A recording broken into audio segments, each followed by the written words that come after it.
มาอยู่กับช่องจอนบินอวกาศวันนี้เราจะไปเดินเล่นในบ้านกันนะนี่ห้องครัวเสียบไฟแป๊บดูซึ่งโคตรหนูได้พักกันต่อ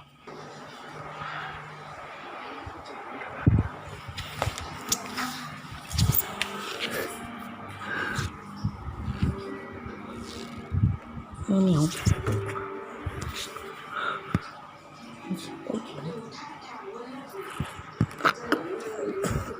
ชิบะวิว